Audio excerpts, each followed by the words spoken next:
இந்த வருடம் முழுவதுமாக கர்த்தர் எங்கள் ஒவ்வொருவரையும் பாதுகாத்து ஆண்டவர் ஒரு தீமையை மனகாம எங்களை பாதுகாத்து எத்தனையோ பிரச்சனைகள், சூழ்நிலைகள், வியாதி, வேதனைகள், வறுமைகள், இந்த குறைவுகள் வந்தது. ஆனாலும் ஆண்டவர் அது எல்லாவற்றையும் கடக்க பண்ணி இவ்வளவா ஆண்டவர் வைத்திருக்கிறார். ஆகையினால நாங்கள் ஆண்டவருக்கு எப்பயுமே நாங்கள் நன்றி செலுத்துகிறவர்களா, நன்றி உள்ளம் நிறைந்தவர்களா நாங்கள் இருக்கோம். நாங்கள் இன்றைய நாளில் நாங்கள் சில காரியங்களை நாங்கள் பார்க்க போகிறோம். எல்லாரும் திருப்பிக் கொள்வோம். உபாகமம் 1வது அதிகாரம் 30வது வசனம் தொடக்கம் 31வது வசனம் வரைக்கும். உபாகமம் 1ஆம் அதிகாரம் 30வது வசனம் தொடக்கம் 31வது வசனம் வரைக்கும்.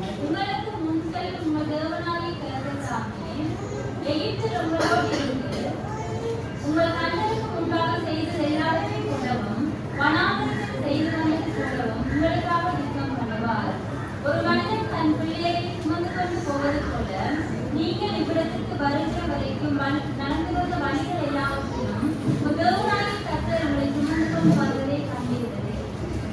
ஆமென். இந்த வசனம் சொல்லுது பாருங்க, கடந்த இந்த 2025 வருடம் முழுவதும் இஸ்ரவேல் ஜனங்களை ஆண்டவர் இத்தனை ஆண்டுகளாக சுமந்து வந்தது போல ஆண்டவர் நம்மை இந்த வருடம் முழுவதுமாக எல்லா சூழ்நிலைகள் மத்தியிலையும் ஆண்டவர் நம்மளை சுமந்து வந்திருக்கிறார். எத்தனை பேர் ஆமென் சொல்றீங்க? சுமந்து வந்திருக்கிறார். இன்னைக்கு நிறைய பேர் கேள்வியோட கூட இருக்கிறீங்க. உங்க வாழ்க்கையில இன்றைக்கு நிறைய சூழ்நிலைகள் இருக்கு. எத்தனையோ சூழ்நிலைகள்ல இருந்து, எத்தனையோ பிரச்சனைகள்ல இருந்து ஆண்டவர் விடுவித்திருக்கிறாரு. ஆனா இன்னும் நிறைய சூழ்நிலைகள், பிரச்சனைகள் இருக்குது. நீங்க இன்னும் அதை குறித்து கலக்கத்தோட நீங்க இருக்கிறீங்க. ஆனா ஆண்டவர் உங்களுக்கு சொல்றாரு, இதுவரை உங்களை சுமந்து வந்த ஆண்டவர் அடுத்த வருடத்திலே உங்களுக்காக ஆண்டவர் யுத்தம் பண்ணுவார். எத்தனை பேர் ஆமென் சொல்றீங்க? ஆகையினால நீங்க எப்படிப்பட்டவங்களா இருக்கணும்னா, ஆண்டவர் மேல நம்பிக்கை உள்ளவங்களா, விசுவாசம் உள்ளவங்களா, பயப்படாம. வேதத்துல 365 தடவைக்கு மேல அங்க பயப்படாதே, நான் உன்னோடு கூட இருக்கிறேன், நான் உனக்கு துணை நிற்கிறேன் என்று ஆண்டவர் சொல்றது அங்க குறிப்பிடப்படுது. ஆகையினால நாங்க சூழ்நிலைகளை கண்டு பயப்படாம, நம்முடைய எதிர்காலத்தை கண்டு பயப்படாம, அடுத்த வருஷம் எப்படி இருக்க போதோ, என்னுடைய வாழ்க்கை எப்படி இருக்க போதோ, என்னுடைய குடும்பம் எப்படி இருக்க போதோ என்று பயப்படாம உடைய நம்பிக்கைகளை கர்த்தர் மேல வைத்து, கர்த்தர் எனக்காக யுத்தம் பண்ணுவார். எத்தனை பேர் ஆமென் சொல்றீங்க? என்னுடைய சத்துருக்களோட, என்னை பகைக்கிறவர்களோட, எனக்கு எதிர்த்து நிற்கிறவர்களோட கர்த்தர் எனக்காக யுத்தம் பண்ணுவார். கர்த்தர் எனக்காக வழக்காடுவார். அதே போல நம்முடைய வாழ்க்கையில் இருக்கிற பிரச்சனைகள், குடும்ப பிரச்சனைகள், பொருளாதார பிரச்சனைகள், இன்னும் என்னென்ன பிரச்சனைகள் இருக்குதோ அது எல்லாவற்றையும் கர்த்தர் பார்த்துக் கொள்வார். எத்தனை பேர் ஆமென் சொல்றீங்க? இந்த வருடம் முழுவதும் என்னை சுமந்து வந்த ஆண்டவர் அடுத்த வருடத்தையும் என்னை சுமக்க வல்லவராய் இருக்கிறார். என்னை ஏற்ற வல்லமுள்ளவராய் இருக்கிறார். என்னை உயர்த்த வல்லமையுள்ளவராய் இருக்கிறார். நான் தடுமாறும் போது அந்த இடத்துல என்னை மறுபடியும் தூக்கி நிறுத்த வல்லமையுள்ளவராய் இருக்கிறார். நான் விசுவாசத்தை விட்டு பின்வாங்காதபடிக்கு பாதுகாக்க வல்லமையுள்ளவராய் இருக்கிறார். இன்னைக்கு அதோடு கூட நாங்க சில காரியத்தை பார்க்க போகிறோம். நான் ஆண்டுடைய வார்த்தையை கேட்கிற ஒரு இருதயத்தை எனக்கு அவர் தருவார். தொடர்ந்து ஆண்டுடைய வார்த்தையில நிலைத்திருக்கிற, தேவனுக்குள்ள நிலைத்திருக்கிற பிள்ளையா என்னை மாற்றுவார். இன்னும் அதிகமாக அவரோட நேரத்தை செலவழிக்க அவர் எனக்கு உதவி செய்வார். எவ்வளவு வேலைகள் இருந்தாலும், எவ்வளவு குறைவுகள் இருந்தாலும் என்னுடைய இருதயம் கர்த்தரை தேடும். எத்தனை பேர் ஆமென் சொல்றீங்க? பாருங்க, அதை விட அடுத்த வருஷம் எதிரிகள்கிட்ட வெற்றியை தருவாரு. அதை விட நம்ம இதுக்கு தான் ஆமென் சொல்லணும். நான் கடவுளோட நான் நேரத்தை செலவிடுறதுக்கு, நீங்க நேரத்தை செலவிடுறதுக்கு அப்படிப்பட்ட இருதயத்தை கடவுள் உங்களுக்கு தருவார். எத்தனை பேர் ஆமென் சொல்றீங்க? அப்ப இங்க சொல்றது பாருங்க, உங்களுக்கு முன் செல்லும் உங்கள் தேவனாகிய கர்த்தர் தாமே. இந்த வருடம் முழுவதும் ஆண்டவர் உங்களுக்கு முன்பாக சென்று என்ன செய்திருக்கிறார்? உங்களுடைய வாழ்க்கையில எவ்வளவோ பிரச்சனைகள், தடைகள் வந்தது, எவ்வளவோ காரியங்கள் நீங்க ஆண்டவருக்குள்ள இருக்க கூடாதபடிக்கு, சபைக்கு வரக்கூடாதபடிக்கு, நீங்க ஆண்டவரை தேடாதபடிக்கு, ஜெபிக்க கூடாதபடிக்கு, வேதத்தை படிக்க கூடாதபடிக்கு நிறைய தடைகள் வந்தது, நிறைய பிரச்சனைகள் வந்தது, ஐஸ்வர்ய மயக்கம் வந்தது. ஆனா ஆண்டவர் அதிலிருந்து உங்களை விடுவித்து இம்மட்டுமா ஆண்டவரோட நேரத்தை செலவிடுறதுக்கு ஆண்டவர் உங்களுக்கு உதவி செய்திருக்கிறார். எத்தனை பேர் ஆமென் சொல்றீங்க? அதை பார்க்கலாம். அடுத்த வருடம் இதை விட நிறைய பிரச்சனைகள் வந்தாலும் உங்களுடைய இருதயம் கர்த்தரை தேடும். உங்களுடைய கால்கள் ஓய்வு நாள்ல கர்த்தருடைய சமூகத்துக்கு வரும். எத்தனை பேர் ஆமென் சொல்றீங்க? அப்ப இன்றையில இருந்து ஜெபம் பண்ணுங்க, ஆண்டவரே அடுத்த வருஷம் 52 ஞாயிற்றுக்கிழமையும் எத்தனை தடைகள் வந்தாலும், என்னுடைய குடும்பத்துல எவ்வளவு பிரச்சனைகள் இருந்தாலும், நான் ஞாயிற்றுக்கிழமை வந்துட்டா நான் என்ன செய்வேன்? தவறாம உங்களுடைய வார்த்தையை கேட்கறதுக்கு உங்களுடைய சமூகத்துக்கு ஓடோடி வருவேன். என்னுடைய ஆத்மா என்னுடைய ஆலய பிரகாரத்தின் மேல தாவரமா இருக்கும், வாஞ்சியா இருக்கும். எத்தனை பேர் ஆமென் சொல்றீங்க? அதுதான் உங்களோட வாழ்க்கையில ஒரு பிரதானமானதா இருக்கும். எப்பயுமே என்ன சாக்கு போகும் சொல்லக்கூடாது. ஓய்வு நாள நாங்க வேலை செய்யக்கூடாது, ஓய்வு நாள அசட்டே பண்ணக்கூடாது. நீங்க இன்னைக்கு நீங்க அந்த தீர்மானத்தை எடுங்க. நான் அடுத்த வருடம் முழுவதும் என்ன செய்ய போறேன், நான் எங்க போனாலும் சரியான ஓய்வு நாள் ஆலயத்துக்கு போவேன். எத்தனை பேர் ஆமீன் சொல்றீங்க? இன்னொன்று டைமுக்கு போகும். எப்படி போகணும்? டைமுக்கு போகும், நேரத்துக்கு போகும், மற்ற முழுமையா ஆராதனையில பங்கு பெற்றோம், மற்ற வார்த்தை வேலைகளை இப்படி இருந்து கேட்போம், விலகி போகக்கூடாது. அதுக்கு நீங்க சேர்த்துக்கு வராமலே இருக்கலாம். ஏன்னா அடுத்த வருஷத்துல இந்த காரியத்தில எல்லாம் நீங்க ஒழுங்கு கிரமமா நீங்க இருக்கும். இங்க மாத்திரம் இல்ல, எந்த ஆலயத்துக்கு போனாலும் முழுமையா ஆராதனையில பங்கு பெற்றோம். பைபிளை கொண்டு போகணும், போனை பாக்கெட்ல வச்சுட்டு வரக்கூடாது. பைபிளை கொண்டு வரணும், வேதத்தோட வரணும், வேதத்தை தியானிக்கணும், திறந்து படிக்கணும்.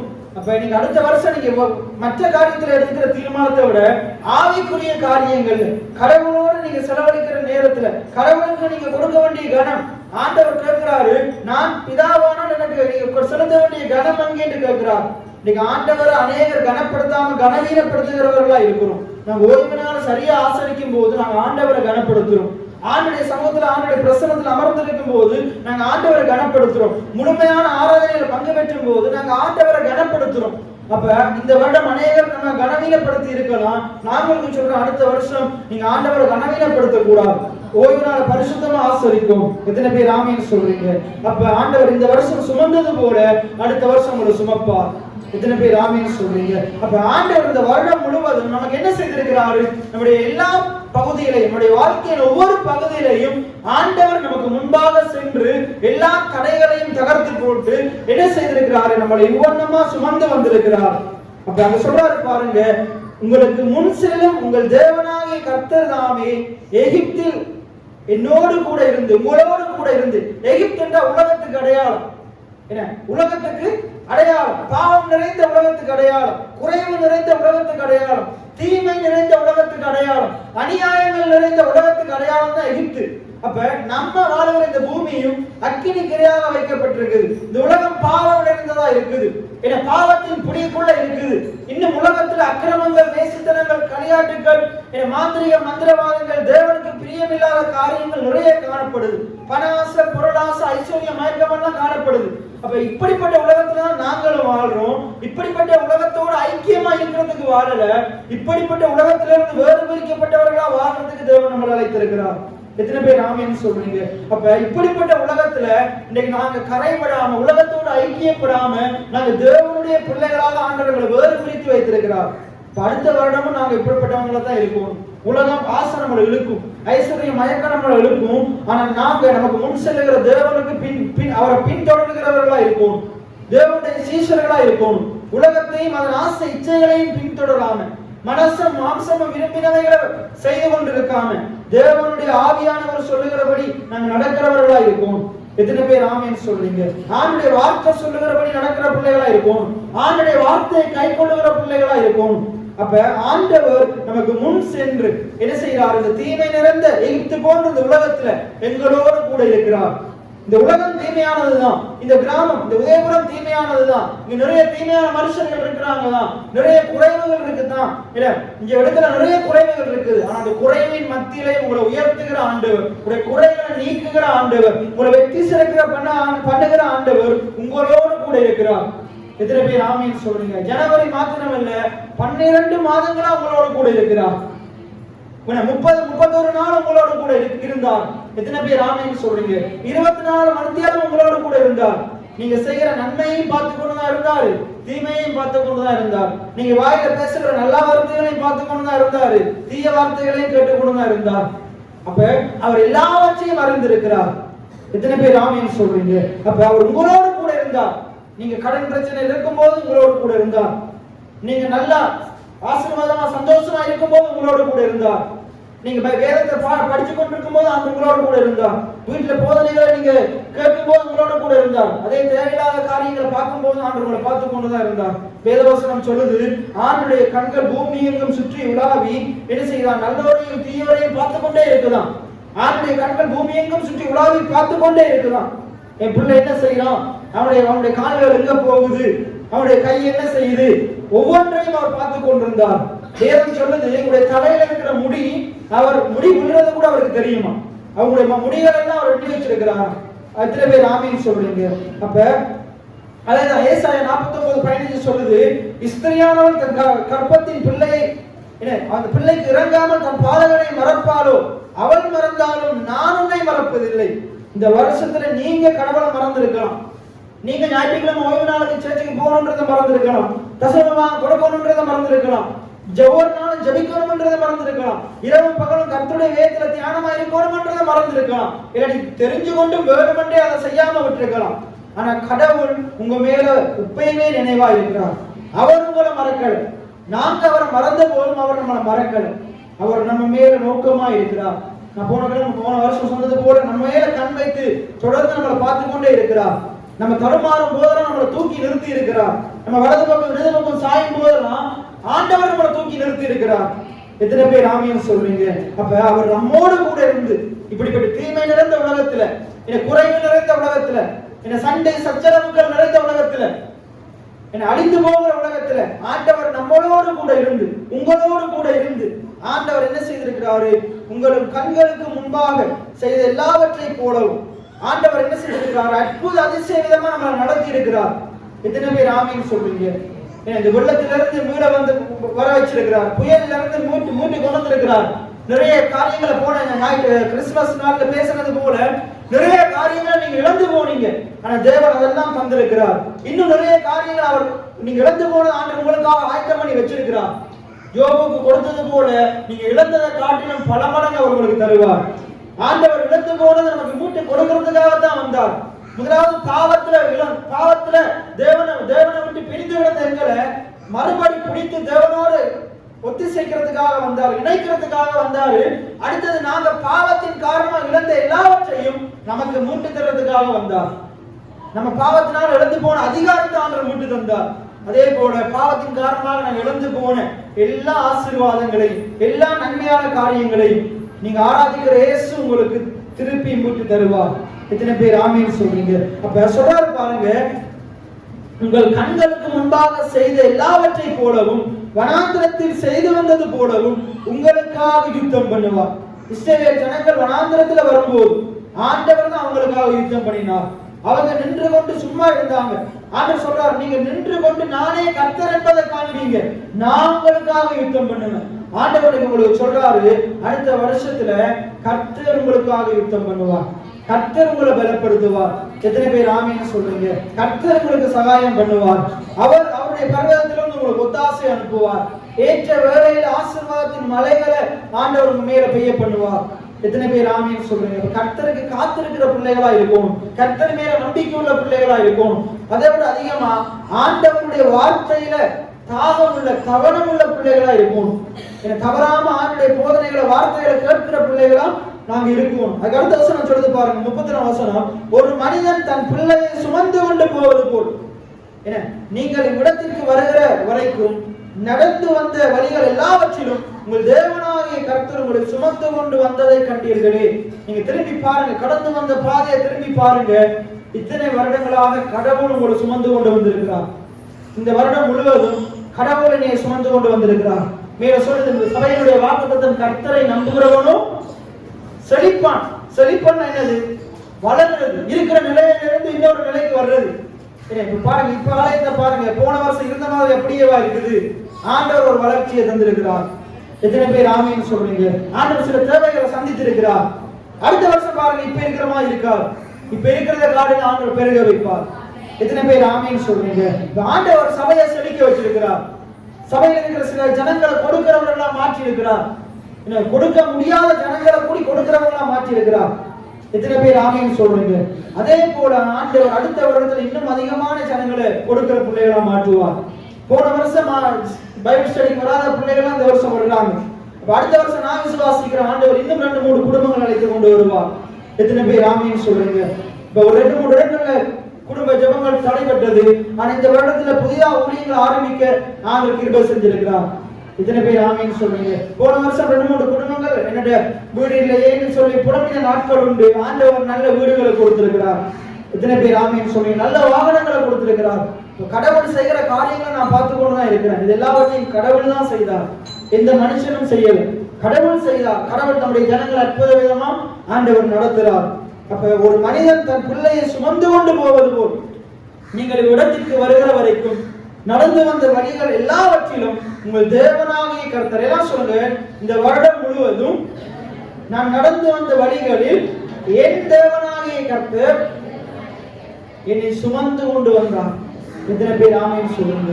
என்னை சுமந்து கொண்டு வந்தார், அவர் என்னை வழி நடத்தினார், அவர் எனக்கு போதித்தார். எத்தனை பேர் ஆமென் சொல்றீங்க? அதே போல ஏசாயா 49:15 வசனத்தை எல்லாரும் திருப்பிக் கொள்ளுங்க. ஏசாயா 49 அதிகாரம் 15 வசனம். எல்லாம் சொல்லுங்க. ஸ்திரீயானவள் தன் கற்பத்தின் பிள்ளைக்கு இறங்காமல் தன் பாலங்களை மறப்பாளோ? அவர்கள் மறந்தாலும் நான் உன்னை மறப்பதில்லை. எத்தனை பேர் ஆமென் சொல்றீங்க? உங்களை பெற்ற தாய் தகப்பன்மார் உங்களை மறந்து போனாலும்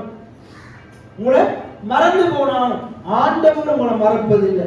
ஆண்டவர் உங்க மேல நினைவா இருக்கிறார். என்ன சொல்லுங்க? என் தேவன் என்னை மறப்பதில்லை, அவரின் மேல நினைவா இருக்கிறார், அவரின் மேல நோக்கமா இருக்கிறார். கர்த்தருடைய கண்கள் என் மேல நோக்கமா இருக்குது. கர்த்தருடைய கண்கள் என் குடும்பத்தின் மேல நோக்கமா இருக்குது. கர்த்தருடைய கண்கள் நான் தொழில் செய்கிற இடத்துல என் மேல நோக்கமா இருக்குது. எத்தனை பேர் ஆமென் சொல்றீங்க? அதே போல யாத்திராகமம் 13 அதிகாரம் 21 வசனம். யாத்திராகமம் 13 அதிகாரம் 21 வசனத்தை திருப்பிக் கொள்ளுங்க. அவர்கள் இரவும் பகலும் வழி நடக்க கூடும்படிக்கு கர்த்தர் பகலிலே அவர்களை வழிநடத்த மேகஸ்தம்பத்திலும் இரவிலே அவர்களுக்கு வெளிச்சம் காட்ட அக்கினி ஸ்தம்பத்திலும் அவர்களுக்கு முன் சென்றார். கர்த்தர் நமக்கு முன் செல்லுகிறவராய் இருக்கிறார். இந்த வருடம் முழுவதும் எத்தனையோ சூழ்நிலைகள் மத்தியில, அந்த காலத்துல அவங்களுடைய சூழ்நிலை என்றால் கொடுமையான வெயில், அதன் அப்ப அவர் மேகஸ்தம்பமா இருந்தார். இரவுல சரியான குளிர், என்ன இரவின் குளிர் மத்தியில ஆண்டவர் அக்கினி ஸ்தம்பமா அவர்களுக்கு முன் சென்றார். அப்ப இந்த வருடம் முழுவதும் காலநிலைகள் மாறிச்சு. மழை காலம் வந்தது, வெயில் காலம் வந்தது, அதே போல எல்லாம் நிறைய சூழ்நிலைகள் வந்தது. ஆண்டவர் ஒவ்வொன்றின் மத்தியிலையும் ஆண்டவர் நமக்கு பாதுகாப்பா இருந்தார், நமக்கு அரணா இருந்தார், நமக்கு கோட்டையா இருந்தார். இப்ப நாங்க அவருக்கு நன்றி செலுத்துகிற பிள்ளைகளா நாங்க இருக்கோம். எத்தனை பேர் ஆமீன் சொல்றீங்க? எத்தனை பேருக்கு உண்மையா ஆண்டவர் அப்படி இருந்தார்? சும்மா ஆமீன் சொல்றீங்களா? இருதயத்துல இருந்து சொல்றீங்களா? இல்ல பிறகு உண்மையா ஆண்டவர் இப்படிப்பட்டவளா தான் இருந்தார். போன வருஷத்துல நான் சில காரியங்கள், சில கடனை குறித்து கலங்கி கொண்டிருந்தேன். 2-3 குடும்பங்கள் எனக்கு சாட்சி சொல்லியிருக்கிறாங்க. இதுலயோ லட்சக்கணக்கான கடன்கள். இப்ப கலங்கி கொண்டு பயந்து கொண்டு புலம்பிக் கொண்டிருந்தாங்க. ஆனா கர்த்தர் என்ன செய்திருக்கிறார்? அது எல்லாவற்றையும் மாற்றி இருக்கிறார். இப்போ சொன்னாங்க இன்னும் கொஞ்சம் தான், அதையும் கட்டி முடிக்காம இருக்கிறத சொல்லுவாங்க. எத்தனை பேர் ஆமீன் சொல்றீங்க? அப்ப ஆண்டவர் அழகா சொல்றாரு பாருங்க. பழைய ஏற்பாடு இஸ்ரவேல் ஜனங்களை பகல்ல அவர் மேகஸ்தம்பமா இரவு அக்கினிஸ்தம்பமா நடத்தின ஆண்டவர் இன்னைக்கு இந்த வருடம் முழுவதும் என்னுடைய வாழ்க்கையில எல்லா சூழ்நிலைகள் மத்தியிலும் ஆண்டவர் எனக்கு எல்லாருமா இருந்திருக்கிறார். அப்ப ஆண்டவர் உங்களுக்கும் அப்படித்தான் இருந்திருக்கிறார் என்று நான் விசுவாசிக்கிறேன். அப்ப இப்படி இந்த வருஷம் முழுவதும் ஆண்டவர் நமக்கு எல்லாமா இருந்தது போல அடுத்த வருடத்திலையும் எல்லா சூழ்நிலைகள் வந்தாலும் வெயில் வந்து கொண்டேதான் இருக்கும், பகல் வந்து கொண்டேதான் இருக்கும், இரவு வந்து கொண்டேதான் இருக்கும். ஆனா ஆண்டவர் நமக்கு தேவையானதை ஏற்ற வேலையில தருவார். அதே போல அடுத்த வருஷத்திலையும் இந்த வருஷம் வந்த காலங்களில் நிறைய வந்து கொண்டுதான் இருக்கும். ஆனா எல்லா சூழ்நிலைகள் மத்தியிலையும் நீங்க கடவுளை நம்பும் போது, கடவுளை விசுவாசிக்கும் போது, அவர்கிட்ட காரியங்களை ஒத்தாசைகளை எதிர்பார்க்கும் போது அவர் ஒத்தாசைகள் அனுப்புவார். அவர் வானத்தின் மதங்களை திறப்பார். எத்தனை பேர் ஆமென் சொல்றீங்க? உங்களுடைய சூழ்நிலையில மாற்றுவார். வியாதி வரும்போது வசனத்தை அனுப்பி குணமாக்குவார். பலவீனம் வரும்போது அவர் என்ன செய்வார்? உங்களை பலப்படுத்துவார், உங்களுக்கு ஆரோக்கியம் வர பண்ணுவார். எத்தனை பேர் ஆமென் சொல்றீங்க? அவர் நம்முடைய பரிகாரியாக கர்த்தராக இருப்பார்.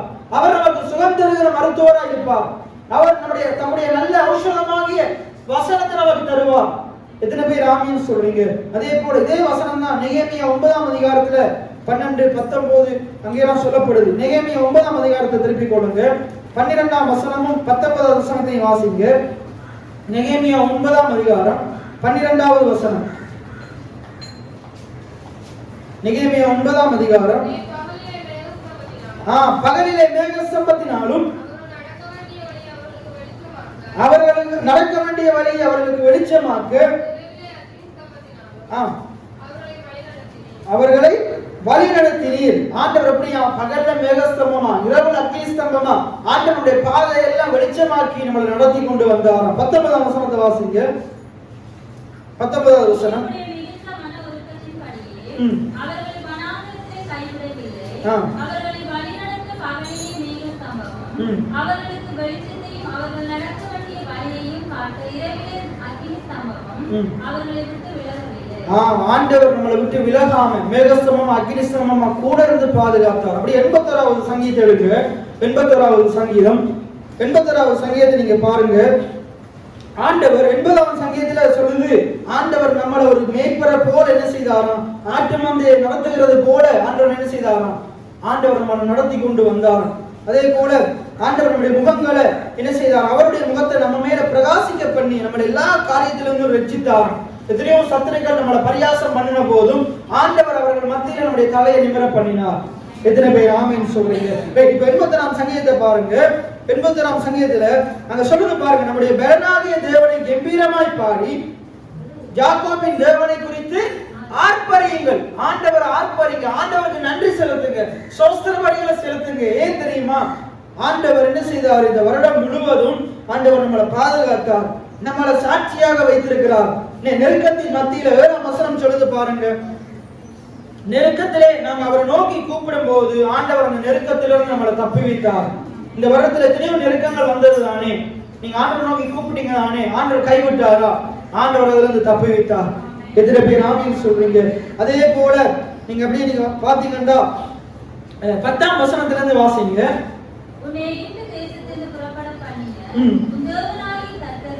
ரைட், அப்ப பாருங்க, இந்த உலகத்துல தீமை நிறைந்த உலகத்துல இருந்து உங்களை வெளியே கொண்டு வந்த, நீங்க சிறைப்பட்டு போன அந்த உலகத்துல இருந்து உங்களை வெளியே கொண்டு வந்த, நீங்க அடிமைப்பட்டு கிடந்த அந்த காரியத்திலிருந்து உங்களை வெளியே கொண்டு வந்த தேவனாகிய கர்த்தர் நானே.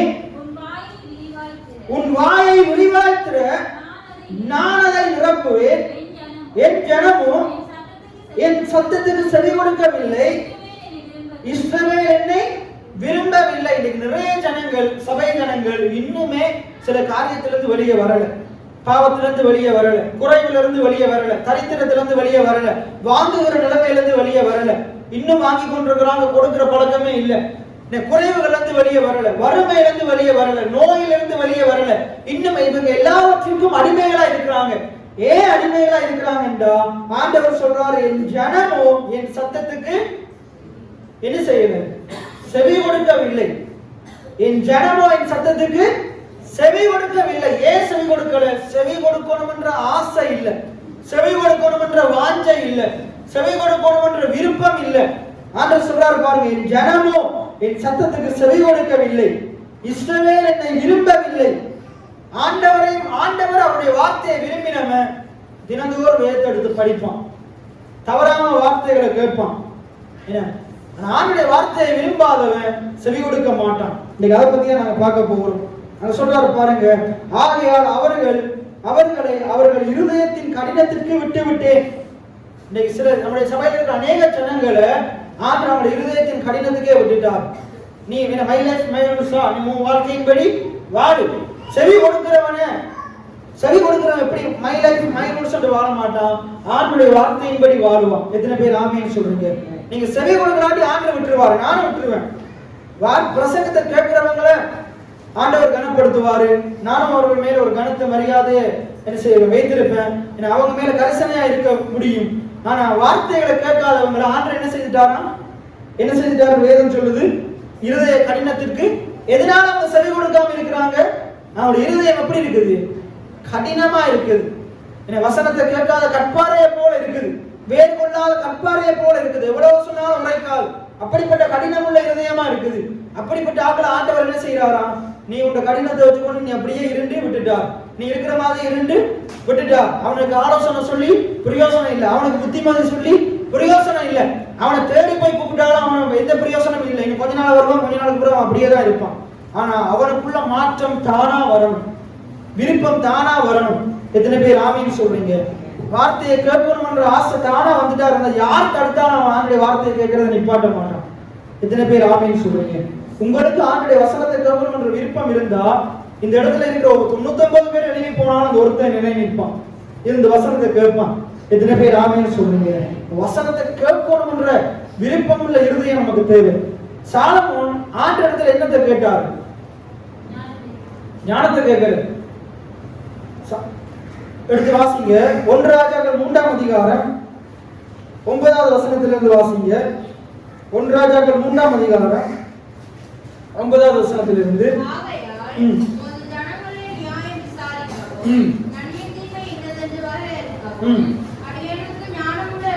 என்னத்தை கேட்டாரு? ஞானத்தை கேட்கல, ஞானம் உள்ள. ஆனா ஆங்கில பைபிள்ல சொல்லுது, கிரேக்க பைபிள்ல சொல்லுது, கேட்கிறதுக்கு ஞானம் உள்ள இருதயத்தை தான். என்னவா? கேட்கிறதுக்கு என்ன ஞானம் உள்ள இருதயம்? செவி கொடுக்கிறதுக்கு, கவனமா கேட்கிறதுக்கு ஞானம் உள்ள இருதயத்தை தாங்க. அப்ப கேட்கிறதுக்கு என்ன தேவை? ஞானம் உள்ள இருதயம் தேவை. அதாவது ஆண்டவரே, நீங்க ராஜாவா நான் அபிஷேகம் பண்ணி இருக்கிறீங்க, இப்ப நான் என்ன செய்ய போறேன்? இந்த நாட்டு ஜனங்களை ஆளுகை செய்ய போறேன். என்னுடைய ஞானத்தினால நான் ஆளுகை செய்ய முடியாது. நான் என்ன செய்யணும்? எவ்வளவு பிரச்சனை வந்தாலும் நான் உங்கள்கிட்ட வந்து கேட்கணும், என்ன உங்கள்கிட்ட வந்து ஆலோசனை கேட்கணும். நீங்க எனக்கு சொல்லுவீங்க, அதுக்கு நான் செவி கொடுக்கணும். எத்தனை பேர் ஆமேன்னு சொல்றீங்க? உங்களுடைய வாழ்க்கையில் நிறைய பிரச்சனைகள் வரும், நிறைய தேவைகள் வரும். என்ன அங்க பக்கத்து வீட்டுக்காரன் என்ன சொல்றான்? என்ன உறவினர்கள் என்ன சொல்றாங்க? நண்பர்கள் என்ன சொல்றாங்க? அவன் என்ன சொல்றான்? இவன் என்ன சொல்றான்? கர்த்தருடைய சத்தத்தை கேட்கிற பிள்ளைகளா இருக்கும். இப்ப அவருடைய பாதத்தில் அமரணும். ஆண்டவரே, இப்படிப்பட்ட சூழ்நிலை இருக்குது, நீங்க எனக்கு என்ன செய்யணும்னு சொல்லுங்க. நெருக்கத்திலே கர்த்தரை நோக்கி நீங்க கூப்பிடுங்க, அவர் உங்களுக்கு கொண்டு சொல்லுவாரு. அதுக்கு செவி கொடுங்க, அதன்படி நடந்து பாருங்க. நெருக்கத்திலிருந்து நீங்க விடுதலை ஆகிவிடுங்க. எத்தனை பேர் ஆமீன் சொல்றீங்க? சாலமோனுடைய வாழ்க்கையில ஆளுகை செய்யும் போது ஒவ்வொரு நெருக்கமான சூழ்நிலை வரும்போது ஆண்டுடைய சமூகத்துக்கு போவான். அவனுடைய தகப்பனார் இதைத்தான் செய்தார். என்ன அவன் பச்சை பாலோட விபச்சாரம் பண்ணி பாவத்துக்குள்ள போன போது அங்கே நாத்தான் உணர்த்தும் போது ஆண்டுடைய சமூகத்துக்கு போறார். ஆண்டுடைய பார்த்து அமர்ந்திருந்து அழுகிறார், புலம்புறார். ஆண்டவர் அவரோடு இடைப்படுறார். எத்தனை பேர் ஆமீன் சொல்றீங்க? ஆண்டவரோட அவனோட இடைப்படுறார். அதுக்கப்புறம் அவன் என்ன செய்யறான்? எல்லாத்தையும் நல்லா சாப்பிட்டுட்டு அவன் நல்லா குளிச்சுட்டு போயிட்டு அவன் அதுக்கப்புறம் துக்க முகமா இருக்கவில்லைன்னு வேதம் சொல்லுது. அதுக்கப்புறம் தாவீது சந்தோஷமா இருக்கிறார். இப்போ ஒவ்வொரு கடினமான சூழ்நிலைகளின் போதும், ஒவ்வொரு கஷ்டங்கள் குறைவு வரும்போதும் சாலமோனும் தாவீதும் என்ன செய்தாங்க? ஆண்டுடைய பாதத்துல போய் ஆண்டுடைய சத்தத்துக்கு செவி கொடுக்கிறவங்களா இருந்தாங்க. நம்ம சாலமோன் என்னத்தை கேட்டாரு? கேட்கிறதுக்கு ஞானமுள்ள இருதயத்தை கேட்டார். தானியேல் மதத்தான் கேட்டார். தானியேல் 10ஆம் அதிகாரம் திருப்பிக் கொள்ளுங்க. தானியேல் 10ஆம் அதிகாரம் 12வது வசனத்தை வாசிங்க. தானியேல் 10ஆம் அதிகாரம் 12வது வசனம். அப்பொழுது அவன் என்னை நோக்கி, தானியேலே, பயப்படாதே, நீ அறிவை அடைகிறதற்கும் உன்னுடைய தேவனுக்கு முன்பாக சிறுமைப்படுத்துவதற்கும் உன் மனதை செலுத்தின முதல் நாள் துவங்கி வார்த்தைகளை கேட்கப்பட்டது. அங்க ஆங்கில பைபிள்ல தெளிவா சொல்லுது, தானியேல் என்ன செய்தாராம்? அங்க சொல்றாரு பாருங்க. அப்பொழுது அவன் என்னை நோக்கி, தானியேலே, பயப்படாதே, நீ அறிவை அடைகிறதற்கும் உன்னுடைய தேவனுக்கு முன்பாக சிறுமைப்படுத்துகிறதற்கும் உன் மனதை செலுத்தின நாள் முதல் தொடங்கி அப்படின்னு என்ன சொல்றாருன்னா, எல்லா சூழ்நிலைகள் மத்தியிலையும் தானியேல் என்ன செய்தாராம்? தன்னுடைய இருதயத்தை செட் பண்ணினாராம்.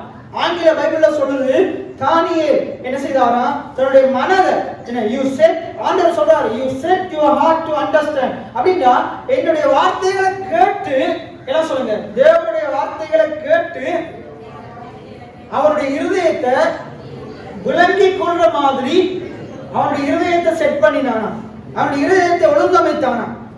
எப்படி ஒழுங்கமைத்தானா? அவனுடைய இருதயத்தை ஒழுங்கமைத்தானா. எப்படி ஒழுங்கமைத்தானா? ஆண்டுடைய வார்த்தையை கேட்டு விளங்கி கொள்ற மாதிரி, ஆண்டுடைய வார்த்தையை கேட்டு விளங்கி கொள்ற மாதிரி தன்னுடைய இருதயத்தை என்ன செய்தானா? ஒழுங்கமைத்தானா. அப்ப அதே போல நாங்களும் என்ன செய்யணும்? ஆண்டுடைய வார்த்தையை கேட்டு அதை விளங்கி கொள்ற மாதிரி நம்முடைய இருதயத்தை செட் பண்ணணும், நம்முடைய இருதயத்தை தயார்படுத்தணும், நம்முடைய இருதயத்தை அந்த நிலைக்கு கொண்டு வரணும். இப்ப நாங்க என்ன செய்யறோம்? ஒரு கேஸ் சிலிண்டர் வாங்கின உடனே அதை கொண்டு போய் என்ன செய்யறோம்? அந்த அடுப்போட வழியா செட் பண்றோம். என்ன அங்க இருந்து இந்த கேஸ்ல இருக்கிற கேஸ், அந்த கேஸ் சிலிண்டர்ல இருக்கிற கேஸ் அந்த அடுப்புக்குள்ள வர்ற மாதிரி என்ன செய்யறோம்? செட் பண்றோம். அப்ப சரியா செட் பண்ணனாதான் என்ன செய்யும்? அங்க கேஸ் சிலிண்டருக்குள்ள இருக்கிற கேஸ் அந்த வயர் வழியாக எங்க வரும்? அடுப்புக்குள்ள. நீங்க பிள்ளையா செட் பண்ணிங்களா இருந்தா உள்ள வராது, வெளியே போய் கொண்டிருக்கும். அதே போல நம்முடைய இருதயத்தை என்ன செய்யணுமா? ஆண்டுடைய வார்த்தையை கேட்கறதுக்கு என்ன செய்யணுமா? என்ன செய்யணுமா? செட் பண்ணணுமா? இப்ப என்னுடைய இருதயம் எப்படி என்னுடைய இருதயத்துக்குள்ள வசனம் போகும்டா, நான் இருந்து பிரசங்கத்தை சும்மா கேட்டா எனக்குள்ள போகாது. நான் இருந்து பிரசங்கத்தை காதால சும்மா கேட்டுக்கொண்டா போகாது, தூக்கம் தான் வரும். அப்ப நான் என்ன செய்ய வலிக்கிட்டேன்? எனக்கு விளங்கிச்சு, ஒன்றை நான் அடித்து அந்த பிரசங்கத்தை கேட்டு எழுத எழுத எழுத எனக்குள்ள போகும். என்ன செய்ய? அப்ப நான் என்ன செய்ய வலிக்கிட்டேன்? 2020ஆம் ஆண்டு என்ன செய்ய வலிக்கிட்டேன்? ஒரு கொப்பியை வாங்க வலிக்கிட்டேன். அப்ப என்னோட பெருசா காசே இல்லை. மாதத்துல எனக்கு அம்மா தர்ற 1000 ரூபாய் காசு தான் இருக்கும். ஏன்னா அது வளமையா நான் முடிவெட்டுறதுக்கு சில எடுக்கிறது மிச்சம். அது 500 ரூபாய்க்கு, அப்போ 500 ரூபாய்க்கு முடிவெட்டுறது 500 ரூபா மிச்சம் இருக்கும். அப்ப நான் என்ன செய்யறேன், அந்த 500 ரூபாய்க்கு கொப்பியை வாங்குறது, பெண்ணாவை வாங்குறது 2020 துவங்கினது இன்றைக்கு வரைக்கும் அதை நான் விடவே இல்லை. எத்தனை பேர் ஆமீன்னு சொல்றீங்க? அப்ப என்னுடைய இருதயம் எப்படி ஆண்டுடைய வார்த்தையை உள்ள எடுக்கும்டா, நான் எடுத்து சும்மா கேட்டுக்கொண்டிருக்கால. இப்ப நிறைய பேர் சொல்றாங்க பின்னா பிரசங்கத்தை கேட்கும்போது தூக்கம் வருது. நான் என்ன செய்யறேன், தூக்கம் வர ஆகளுக்கு சொல்றேன், ஒரு கொப்பியை வாங்குங்க, ஒரு பெண்ணாவை வாங்குங்க. இனி வரும்போது கொப்பியோட பெண்ணாவோட வாங்க, பிரசங்கத்துக்கு எழுதுங்க, தூக்கமே வராது. நீங்க செய்து பாருங்க. இப்ப நான் என்னோட இருதயத்தை செட் பண்ணினேன், என்னது அந்த வார்த்தைகளை கேட்டு அதை எழுத வலிக்கிட்டேன். இன்றைக்கும் நான் கேட்டு எழுதி கொண்டுதான் இருக்கிறேன். காலமுறை நான் பிரசங்கத்தை கேட்டு எழுதி கொண்டுதான் இருக்கிறேன். எத்தனை பேர் ஆமைன்னு சொல்றீங்க? அதே மாதிரி உங்களுடைய வாழ்க்கையில நீங்க உங்க இருதயத்தை செட் பண்ணணும். ஐயோ தூக்கம் வருது, அது வருது, இது வருதுன்னு சாக்கு போக்கு சொல்றவங்களா இருக்கக்கூடாது. எல்லா காரியங்களுக்கும் ஒரு தீர்வு இருக்குது. அந்த தீர்வை நீங்க கண்டுபிடிக்கணும். ஆண்டுடைய வார்த்தையை கேட்கறதுக்கு எதுவும் தடையா இருக்கக்கூடாது. தடையா இருக்குமானது தடையை நீங்க தூக்கி எறியும். அந்த தடையை சரி பண்ணணும். எத்தனை பேர் ஆமைன்னு சொல்றீங்க? இந்த இடத்துல உங்களுக்கு நிறைய தடைகள் இருக்கலாம், இப்படி நிறைய காரணங்கள் சாக்கு போக்குகள் இருக்கலாம். நான் என்ன சொல்றேன்டா, அதுக்கு ஏத்த மாதிரி உங்களுடைய இருதயத்தை நீங்க தயார்படுத்துங்க, உங்களை நீங்க மாற்றி அமைத்துக் கொள்ளுங்க. எத்தனை பேர் ஆமீன்னு சொல்றீங்க? எத்தனை பேர் ஆமீன்னு சொல்றீங்க? ரைட். அப்ப என்ன செய்தாராம் தானியேல், ஆண்டுடைய வார்த்தையை கேட்டு அடிவடைகிறதுக்கு தன்னுடைய இருதயத்தை என்ன செய்தாராம், தயார்படுத்தினாராம். அண்டர்ஸ்டாண்டிங் ஹார்ட் என்று சொல்லுது.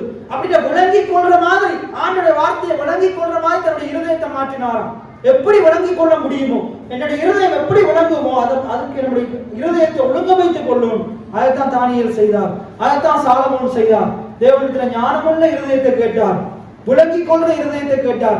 என்ன சொல்லுங்க, புரிந்து கொள்ளுகிற இருதயம், புரிந்து கொள்ளுகிற இருதயம், புரிந்து கொள்ளுகிற இருதயம்.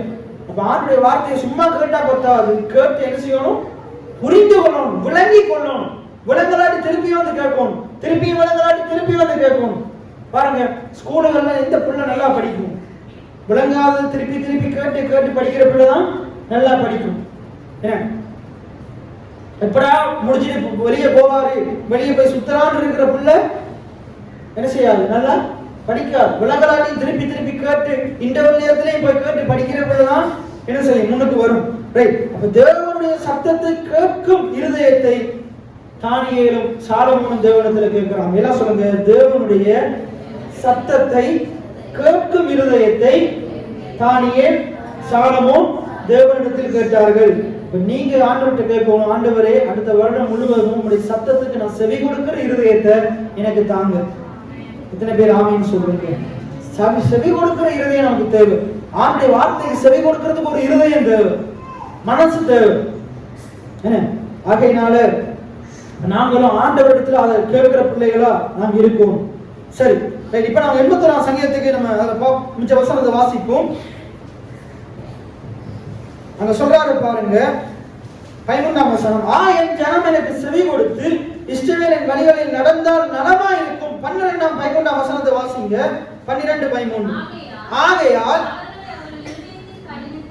அப்ப நீங்க ஆண்டவருடைய இருதயம் செவி கொடுக்கிற இருதயமா இல்லாட்டி ஆண்டவர் உங்களுடைய இருதயத்தின் கடினத்துக்கு உங்களை என்ன செஞ்சிருவாரு, விட்டுருவார். நானும் என்ன செஞ்சிருவேன், விட்டுருவேன். இன்னைக்கு சபையில இருந்து நிறைய பேர் வீடியோல போறாங்களா, வார்த்தையை கேட்க போறாங்களா, நான் அவங்கள பத்தி பேசிக் கொண்டிருக்க மாட்டேன். அவங்கள எல்லாரும் வீட்டுல போயிட்டு ஏன் இப்படி செய்றீங்கன்னு கேட்க மாட்டேன். ஏன்னா அவங்க இருதயம் கடினப்பட்டிருக்கிறபடினால அந்த இருதய கடினத்துக்கு என்ன செஞ்சிடணும், என்ன செஞ்சிடணும், விட்டுறணும். ஆனா ஏற்ற வேளையில கடவுள் அங்க அவங்களுக்கு உணர்த்துவார். எத்தனை பேர் ஆமீன்னு சொல்றீங்க? ஆண்டு அவங்களோட இடைப்படுவார். என்ன ஆண்டு சொல்றாரு, இப்படி அவங்க செய்யும்போது என்ன செய்யும், முதல் தடவை தனியா கூப்பிட்டு கதை, 2வது தடவை 30 கூப்பிட்டு கதை, 3வது தடவை சபைக்கு முன்னுக்கு அறிவி. அப்படியே அவங்க செய்யலையா, என்ன செஞ்சிரு, அவங்கள பிசாசுக்கு ஒப்பு கொடுத்துருன்னு பைபிள் சொல்லுது. எதுக்கு ஒப்பு கொடுத்து சொல்லுது, பிசாசுக்கு ஒப்பு கொடுத்துரு. அப்படி இருதய கடினத்துக்கு விட்டுருன்னு பைபிள் சொல்லுது. செவி கொடுக்காதவன் யோவான் 8 சொல்லுது, பிசாசினுடைய பிள்ளைகள் செவி கொடுக்க மாட்டாங்க. யோவான் 8 என்ன சொல்லுது, பிசாசினுடைய பிள்ளைகள் என்ன செய்ய மாட்டாங்க, செவி கொடுக்க மாட்டாங்க. ஆண்டவருடைய வார்த்தைக்கு செவி கொடுக்க மாட்டாங்க. ஆனா தேவனை தேடுகிறவங்க, தேவனுடைய சீஷர்களா இருக்கிறவங்க, தேவனை பின்தொடர்கிறவங்க தேவனுடைய சத்தத்துக்கு செவி கொடுப்பாங்க. இதை நாங்க மிச்சத்தை வாசிச்சு நாங்க அங்க போவோம். இங்க சொல்லுது பாருங்க, ஆகையால் அவர்களை அவர்கள் இருதய கடினத்திற்கு விட்டு தங்கள் யோசனைகளின்படி நடந்தார்கள். எப்படி நடக்கிறாங்கன்னா, ஆண்டுடைய வார்த்தையை கேட்காதவங்க எப்படி நடப்பாங்க, பைபிளை படிக்காதவங்க எப்படி நடப்பாங்க? பிரசங்கத்தை கேட்காதவங்க எப்படி நடப்பாங்க? தங்களோட யோசனையின்படி நடப்பாங்க. தங்களோட மனசும் மாம்சமும் விரும்பினவே செய்வாங்க. நான் பிடிச்ச முயலுக்கு தான் 3 காலங்கள் நிற்பாங்க. ஆனா ஆண்டுடைய வார்த்தையை படிக்கிறவன் வசனத்தின்படி நடப்பான். எத்தனை பேர் ஆமீன் சொல்றீங்க? சரி, அதுக்கு அடுத்த வசனத்தை பாருங்க, வாசிங்க. ஆனா ஆண்டுடைய பிள்ளைகள் என்ன செய்வாங்க? ஆண்டவருக்கு செவி கொடுப்பாங்க. நீங்க யாரு? ஆண்டுடைய பிள்ளைகள். நீங்க யாரு? தேவனுடைய பிள்ளைகள். அப்ப நீங்க என்ன செய்யணும்? தேவனுடைய வார்த்தைக்கு என்ன செய்யணும்? செவி கொடுக்கிறவங்களா இருக்கணும். எத்தனை பேருக்கு ஞாபகம் இருக்கோ தெரியல, போன வருஷம் கடைசி 2 கிழமை நான் பேசினேன். சரியான போதனைகளுக்கு செவி கொடுக்கணும், தவறான போதனைகளுக்கு செவியை விளக்கணும். கடைசி ஞாயிற்றுக்கிழமை பேசின அதை இன்னைக்கு நான் என்ன சொல்றேன்டா, அதிகமா நீங்க அடுத்த வருஷம் செவி கொடுக்கணும். இந்த வருஷம் நிறைய பேர் இன்னும் இருக்கிற நிலைமையில இருக்கிறதுக்கு காரணம் ஒழுங்கா செவி கொடுக்கல, அசட்டை பண்றீங்க. நீங்க செவி கொடுக்கிற பிள்ளைகளா இருந்து பாருங்க, அடுத்த வருஷம் ஆண்டு உயர்த்துவார்.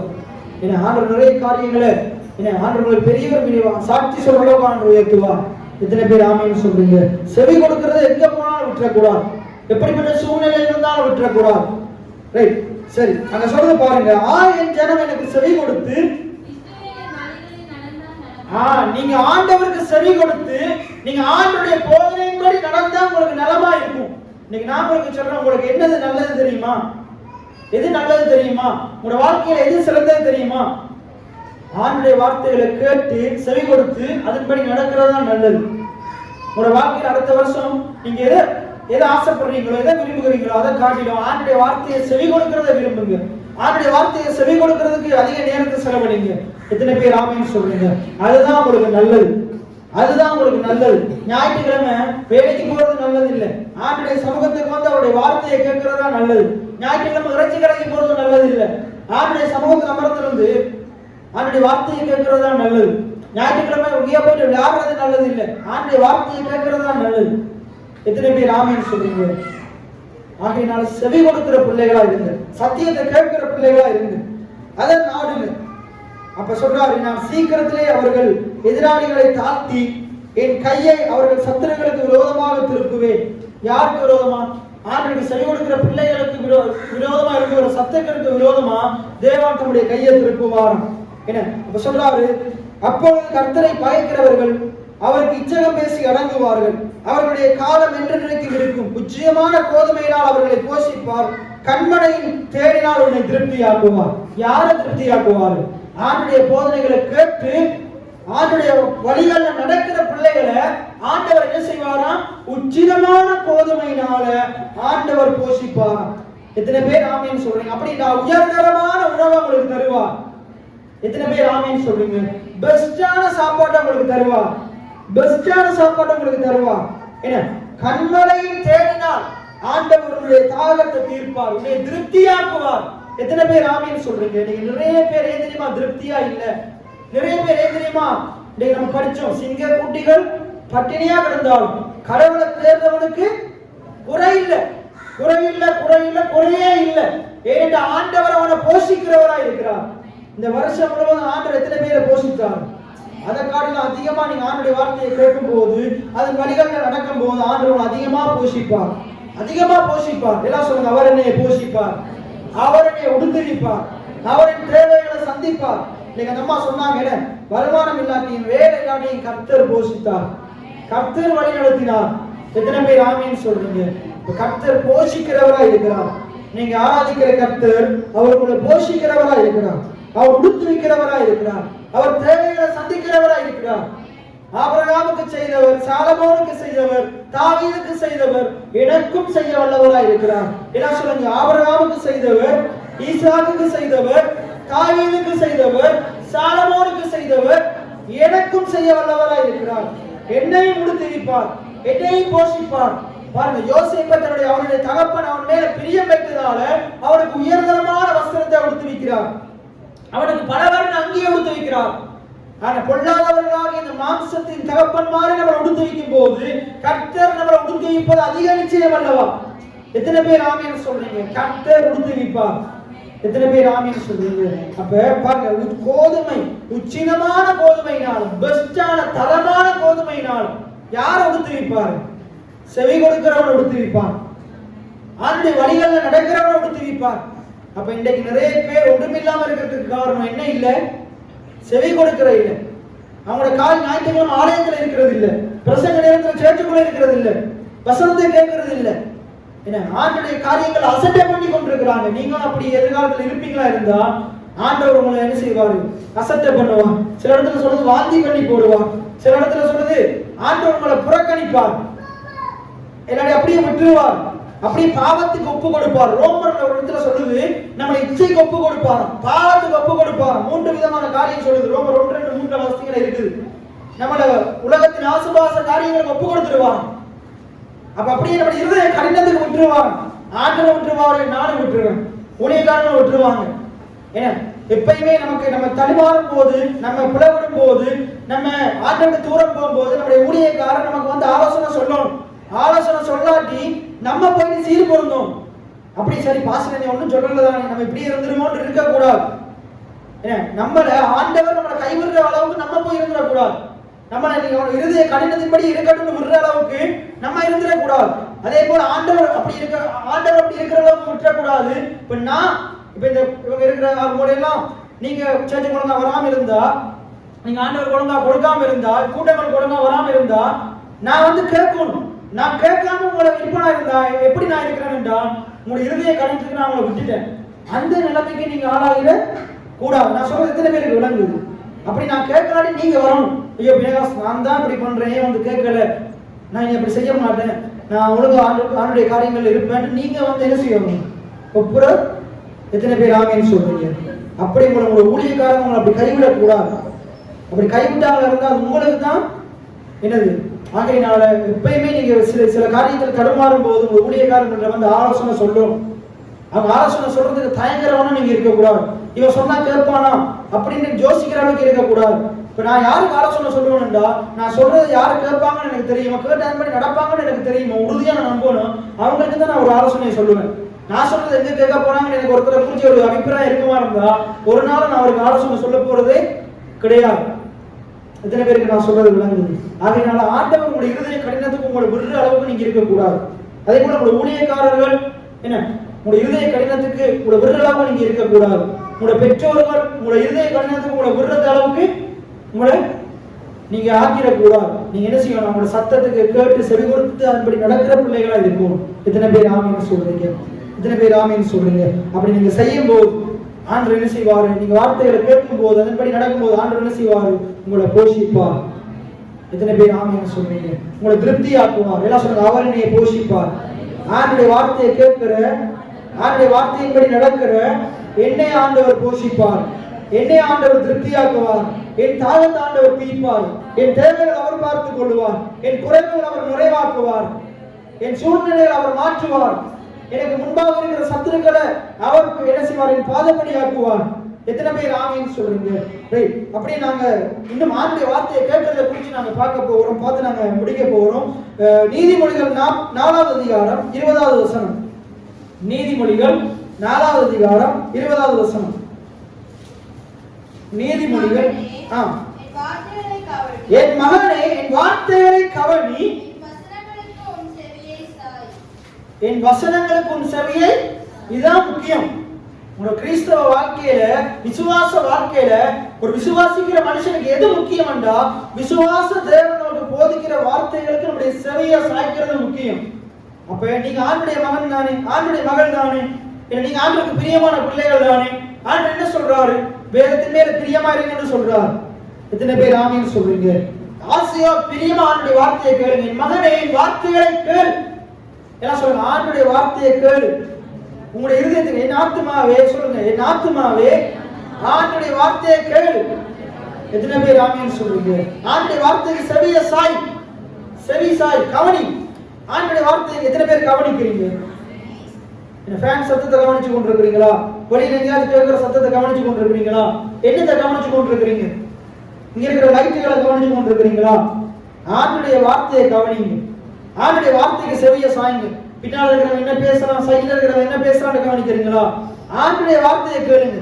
ஆண்டுடைய வார்த்தைக்கு செவிய சாய்ங்க.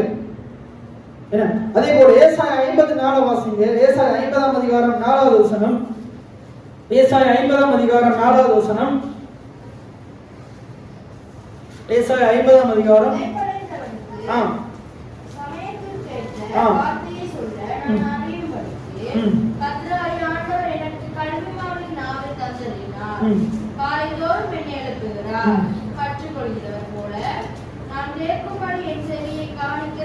எப்படி எப்படி கேட்கணுமா?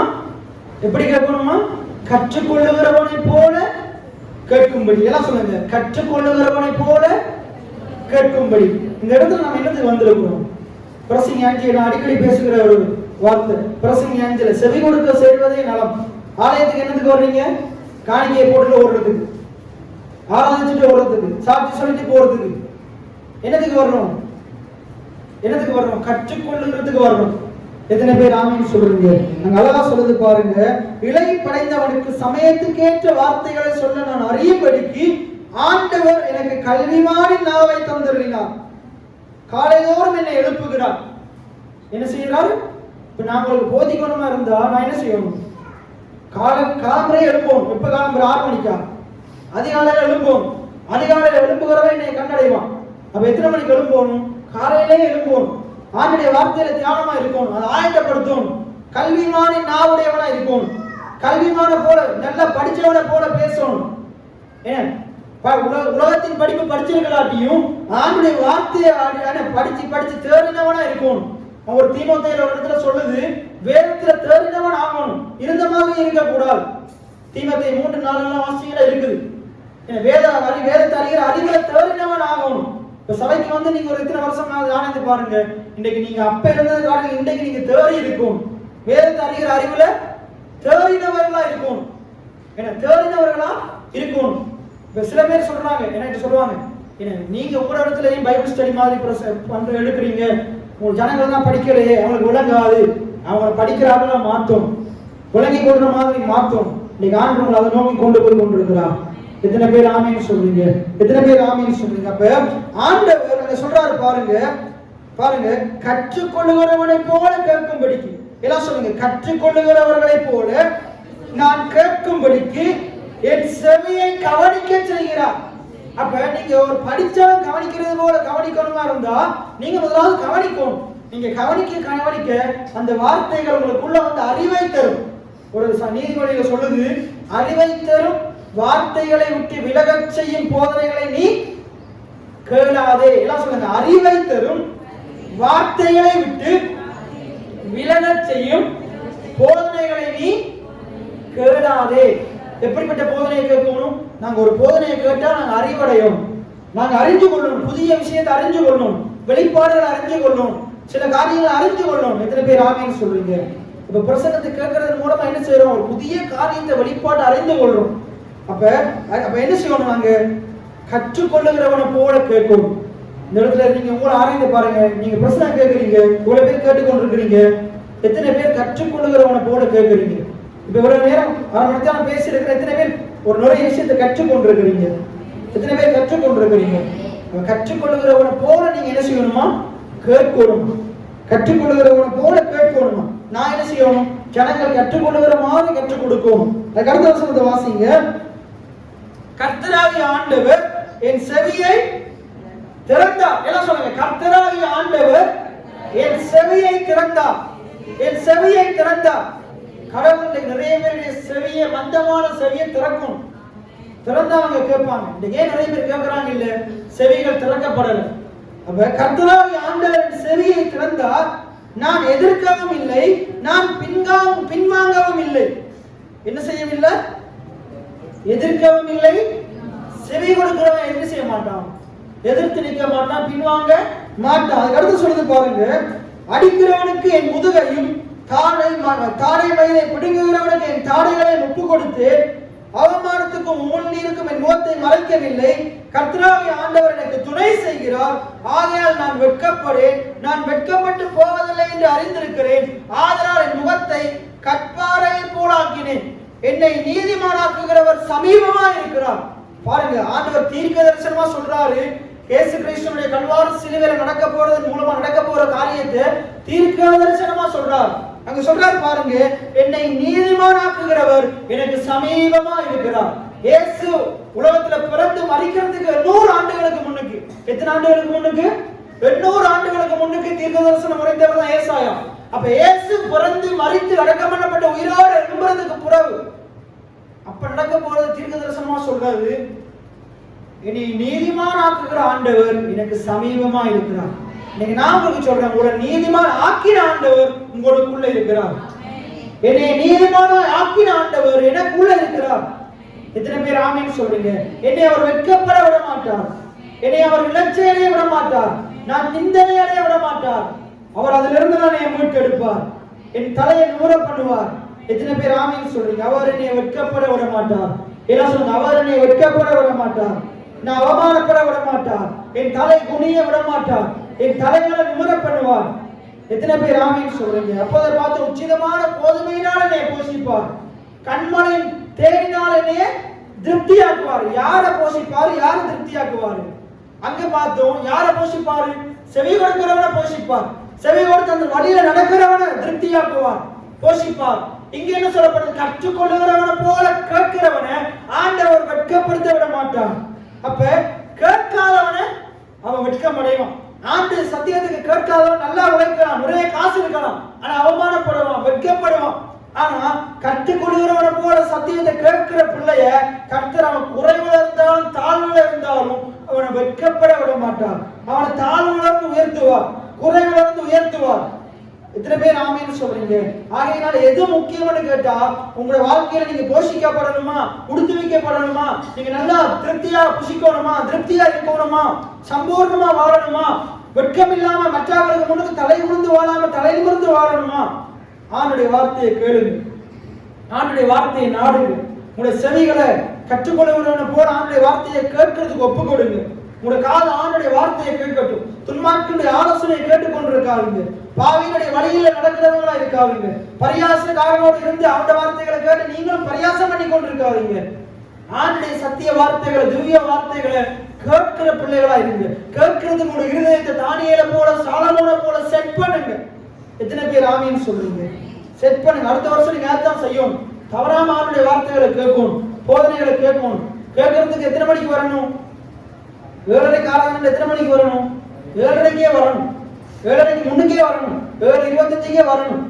அதுக்கு என்ன செய்யுங்க? பழக்கப்படுத்துங்க கூட. காரணம் சாக்கு போக்கு சொல்லாதீங்க. சாக்கு போக்கு காரணம் ஆண்டவர் ஏற்றுக்கொள்ளவே மாட்டார், ஏற்றுக்கொள்ளவே மாட்டார். சரி, ரைட். அப்ப இங்க என்ன சொல்றாரு பாருங்க, அழகா சொல்லப்படுது.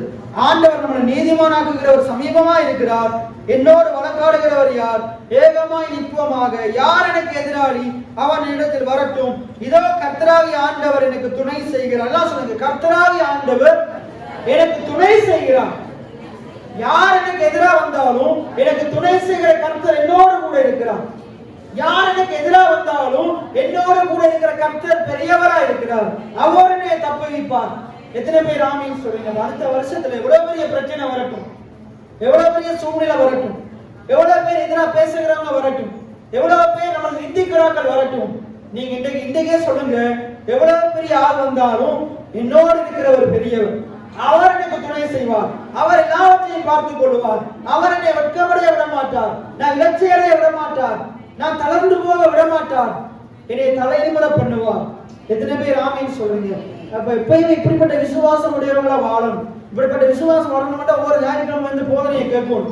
ஏன் போதனையை கேட்கணும்? ரோமர் 10:17, ரோமர் 10ஆம் அதிகாரம் 17ஆம் வசனம் சொல்லுது, போதனையை கேட்கறதன் மூலமாக என்ன வருது? என்ன வருது? விசுவாசம் வருது, நம்பிக்கை, கடவுள் மேல நம்பிக்கை வருது. கடவுள் கூட இருக்கிறாரு, பலன் தருவார் என்ற நம்பிக்கை வருது. அப்படிப்பட்டவன் என்ன செய்ய மாட்டான்? பிரச்சனை சூழ்நிலை வரும்போது கலங்க மாட்டான், கவலைப்பட மாட்டான். அவனுடைய இருதயம் கர்த்தரை நம்பி திடனா இருக்கும், பயமில்லாத இருக்கும், திகிலில்லாத இருக்கும். எத்தனை பேர் ஆமீன் சொல்றீங்க? கடைசியா நாங்க யோவான் 8ஆம் அதிகாரத்துக்கு வந்து சில காரியங்களை படிச்சு நாங்க முடிப்போம். யோவான் 8ஆம் அதிகாரம், யோவான் 8ஆம் அதிகாரம் 47வது வசனம், 43ஆம் வசனத்தை ஒரு வாசிங்க. என் வசனத்தை நீங்கள் ஏன் அறியாமல் இருக்கிறீர்கள்? என் உபதேசத்தை கேட்க இன்னைக்கு நிறைய பேர் ஏன் வசனம் தெரியல. நிறைய பேருக்கு அவங்க ஜெபம் பண்ணும்போது ஜெபத்துல வசனம் இருக்காது பாருங்க. இன்னைக்கு நிறைய பேருக்கு ஏன் வசனம் தெரியல, ஏன் வசனத்தை அறியாம இருக்கிறாங்க. ஏன் அறியாம இருக்கிறாங்கன்னா, ஆண்டுடைய போதனைகளை பிரசங்கத்தை கேட்க என்ன இல்ல? கேட்கறதுக்கு என்ன இல்லை? மனதில்லை. பிரசங்கம் கேட்கறதுக்கு மனம் இல்லை. விளையாடுறதுக்கு மனசு இருக்குது, வேலைக்கு போறதுக்கு மனசு இருக்குது, பணத்தை சம்பாதிக்கிறதுக்கு மனசு இருக்குது, போனுக்கு ரிலோட் போறதுக்கு மனசு இருக்குது, என்ன டிவியில எல்லா நிகழ்ச்சிகள் பார்க்கறதுக்கு நம்ம மனசு இருக்குது, என்ன அந்த ஆபீஸ் போவ, இந்த ஆபீஸ் போவ, அந்த அரசு அதிகாரியை பார்க்க, இந்த அரசு அதிகாரியை பார்க்க, நிவாரணம் தரவாட்டி கேட்கறதுக்கு இதுக்கெல்லாம் மனசு இருக்குது. ஆண்டுடைய வசனத்தை கேட்கறதுக்கு மனசு இல்லை. எப்பயாச்சும் வீட்டு கூட இல்லாம இருந்தா வீட்டு கூட நிப்பாட்டினா, இல்லாட்டி பைபிள் ஸ்டடி நிப்பாட்டினா, நிப்பாட்டினீங்கன்னு கேட்கறதுக்கெல்லாம் மனசு இல்லை. ஆண்டுடைய வார்த்தையை கேட்க முடியாத சூழ்நிலை வரும்போதே இது நடக்கலன்னு கேட்கறதுக்கு மனசு இல்லை. ஆனா எதுக்கு மனசு இருக்குது? வேற உலக காரியங்கள் இழந்து போனா அதுக்கு கேட்கறதுக்கு மனசு இருக்குது. ஆண்டவருக்கு திட்டமும் தெரியுமா சொல்றாரு, நீங்க ஏன் அறியாம இருக்கிறீங்க? பரிசேயர் வேதபாரகரை பார்த்து சொல்றாரு. அதுக்கு மேல நீங்க 8ஆம் அதிகாரம் 1ஆம் வசனத்துல வாசிச்சீங்கன்னா, அங்க இந்த விபச்சாரத்துல பிடிக்கப்பட்ட ஸ்திரீ வர்றாங்க. யார்? விபச்சாரத்துல பிடிக்கப்பட்ட ஸ்திரீ. இயேசு அங்க இருக்கிற ஜனங்களுக்கு அமர்ந்திருந்து போச்சு கொண்டிருக்கிறாரு. அங்க என்ன நடக்குது? போச்சு கொண்டிருக்கும் போது வேதபாரகர் பரிசேயர் உள்ள வர்றாங்க. இயேசு அங்க ஏன் வந்தாரு? வசனத்தை போதிக்கிறதுக்கு வந்தார். ஜனங்கள் அங்க ஏன் வந்தாங்க? வசனத்தை கேட்கறதுக்கு வந்தாங்க. ஆனா அந்த வேதபாரகரும் பரிசேயரும் அந்த விபச்சாரத்துல கண்டுபிடிக்கப்பட்ட ஸ்திரியை பிடிச்சு கொண்டு வந்து நடுவுல நிப்பாட்டுறாங்க. இப்ப இந்த வேதபாரகரும் பரிசேயரும் ஏன் தெரியுமா வந்தாங்க? குறை சொல்றதுக்காகவே வந்தாங்க. ஏன் வந்தாங்க? குறை சொல்றதுக்காகவே வந்தாங்க. சில விசுவாசிகள் வசனத்தை கேட்க வருவாங்க. சில பேர் என்னத்துக்கு வருவாங்க? குறை கண்டுபிடிக்கிறதுக்கு வருவாங்க, குறை சொல்றதுக்கு வருவாங்க. அவங்களோட வேலை குறை கண்டுபிடிக்கிறது, குறை சொல்றது, குறை கண்டுபிடிக்கிறது, குறை சொல்றது. நம்ம அப்படிப்பட்டவங்க இருக்கக்கூடாது. நாங்க வசனத்தை கேட்கறதுக்கு வந்த மட்டும் கேட்கிற வேலையை பார்த்துட்டு போகணும். அப்ப அங்க கீழே நீங்க அப்படியே வாசிட்டு வரும்போது ஆண்டவர் அந்த வேதபாரகர் பரிசேயருக்கு தான் அந்த வார்த்தைகளை சொல்றாரு. சொல்லும்போது என்ன சொல்றாரு? நீங்க வசனத்தை கேட்கறீங்களே இல்லை. ஏன் கேட்கறீங்க? இல்ல, உங்களுக்கு கேட்கறதுக்கு மனதே இல்ல. வசனத்தை கேட்கறதுக்கு மனசு இல்ல, போதனைகளை கேட்கறதுக்கு மனசு இல்ல. இன்னைக்கு நிறைய பேரே சத்தியத்தை கேட்கறாங்க இல்ல, ஏன் பிரசங்கத்தை கேட்கறாங்க இல்ல, ஏன் பிரசங்கத்தில் எழுப்பி போறாங்க? கேட்கறதுக்கு மனசிலே கேட்க, ஏன் பிரசங்க நேரத்துல தூக்கம் வருது? கேட்கறதுக்கு மனதில்லை. வீட்டுல சினிமா பார்க்கும் போது தூக்கம் வரல, வீட்டுல கேம்ஸ் விளையாடும் போது தூக்கம் வரல, என்ன வீட்டுல இருந்து கோல் கதைக்கும் போது தூக்கம் வரல. ஆனா பிரசங்கம் கேட்கறதுக்கு தூக்கம் வருது. ஏன் வருது? கேட்கறதுக்கு மனதில்லை. போன் கைக்கிறதுக்கு மனசு இருக்குது, கலைக்கிற ஆளோட கலைக்கிறதுக்கு மனசு இருக்குது, கார்ட்டூன் பார்க்கறதுக்கு, டிவி பார்க்கறதுக்கு, நாடகம் பார்க்கறதுக்கு மனசு இருக்குது. எவ்வளவு நேரம்? இரவு 10, 11 மணி, 12 மணி ஆனாலும் இருந்து கேட்போம். இல்லாட்டி ரோட்ல நின்று 4 பேரோட கலைக்கிறதுக்கு மனசு இருக்குது. அப்ப தூக்கம் வராது. ஏன்? நின்று ஆசையா இருந்து காய்ச்சி கொண்டே இருப்போம். ஆனா ஆண்டு வசனத்தை கேட்கறதுக்கு என்ன இல்லை? மனசு இல்லை. கேட்கறதுக்கு மனதுள்ளவங்களா இருக்கும். எத்தனை பேர் ஆமைன்னு சொல்றீங்க? அப்ப மனம் இல்லை. ரைட். அதுக்கடுத்து பாருங்க, கீழே தொடர்ந்து வாசிங்க. என்ன சொல்றாரு? வசனத்தை கேட்கறதுக்கு மனசு இல்லாத நீங்க எப்படிப்பட்டவங்க? உங்களுடைய பிதாவாகிய பிசாசினால் உண்டானவர்கள். தொடர்ந்து வாசிங்க. அவனுடைய இச்சையின்படி நடக்க. பிசாசுக்கு என்ன பிடிக்காது? வசனத்தை கேட்கறது பிடிக்காது. அதே போல நீங்களும் அதை பிசாசின்படி செய்து கொண்டிருக்கிறீங்க. பிசாசு பொய்க்கு பிதாவுமா இருக்கிறான். அப்படி 47 வசனத்தை வாசிங்க. 47 யோவான் 8:47. தேவனால் உண்டானவன், எல்லாம் சொல்லுங்க, தேவனால் உண்டானவன் தேவனுடைய வசனத்துக்கு செவி கொடுக்கிறான். பிசாசினால் உண்டானவன் தேவனுடைய வசனத்துக்கு செவியை விளக்குறான். நீங்க யாரு? தேவனால் உண்டானவர்கள். என்ன செய்யணும்?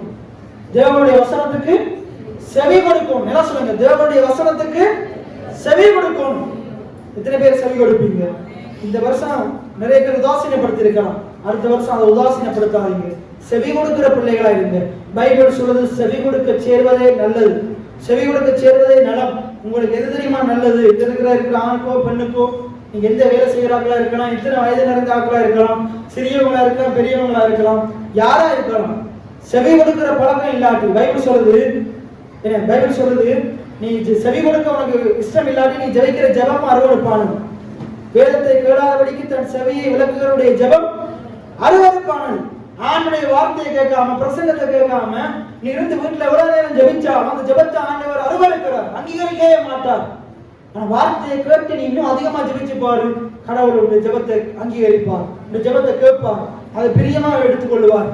எத்தனை பேர் ஆமீன்னு சொல்றீங்க? அங்க சொல்றது பாருங்க, அந்த வசனத்தை திருப்பி வாசிங்க. 8:47. தேவனால் உண்டானவன் தேவனுடைய வசனத்துக்கு செவி கொடுக்கிறான்.